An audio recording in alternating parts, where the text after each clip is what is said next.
Greetings smartwatch fans! As you requested, babalikan ulit natin ang H9 Pro Max smartwatch. At sa video na ito, papakita natin sa inyo kung nag-work ba ang H9 Pro Max sa ating Facebook Messenger. So yan yung ating i-demo, yung push notifications, particularly yung Messenger. So kung may mga katanungan kayo about sa demo na ito, drop lang ng comment sa baba. And of course, support pa rin na ang ating channel.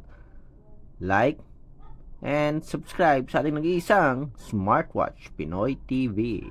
Okay, so umpisa na natin. Yung H9 Pro Max natin ay gumagamit ng Laxas Fit app. So ito, chinek natin kanina kung merong support sa Messenger. So meron naman, pag tinap natin yung message reminder, so meron tayo ditong Facebook at merong Messenger.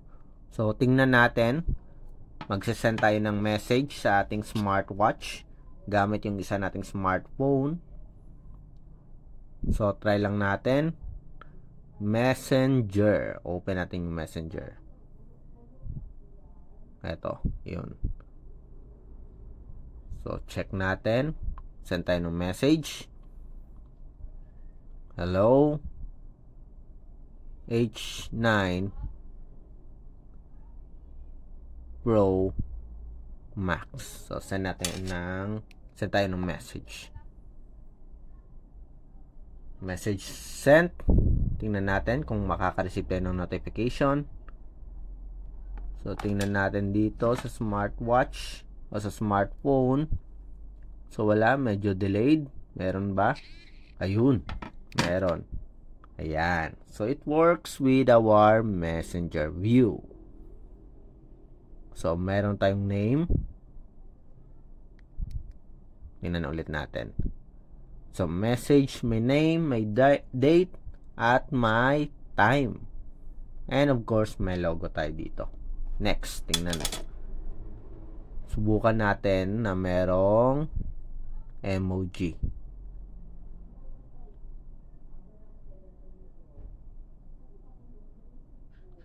Then, ito, yan. Send natin yung message. Yun. Yan. So, merong message pero walang support for emoji. So, blanco lang dito. Puro square lang na characters. So, walang support for emoji. What if kung hahabaan natin yung message? Yan.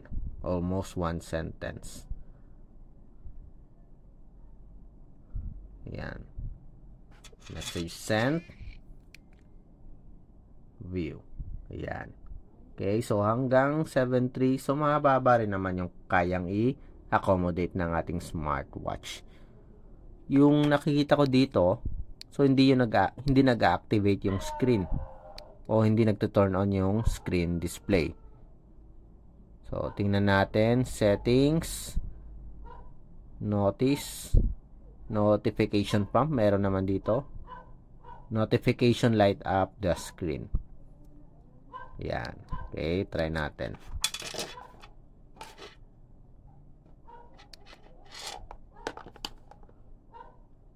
Again. Try natin. Pasensya na kung medyo maingay yung aso. Yan. Okay, so working na. Yun. Very good. Then, try natin yung miss call. Calling. End call. Ayun. Tingnan nga natin kung meron tayong miss call. Notification. Yan. You receive. You miss a call from Chloe. Yan. So, it works with our Messenger. So, walang problema sa Messenger.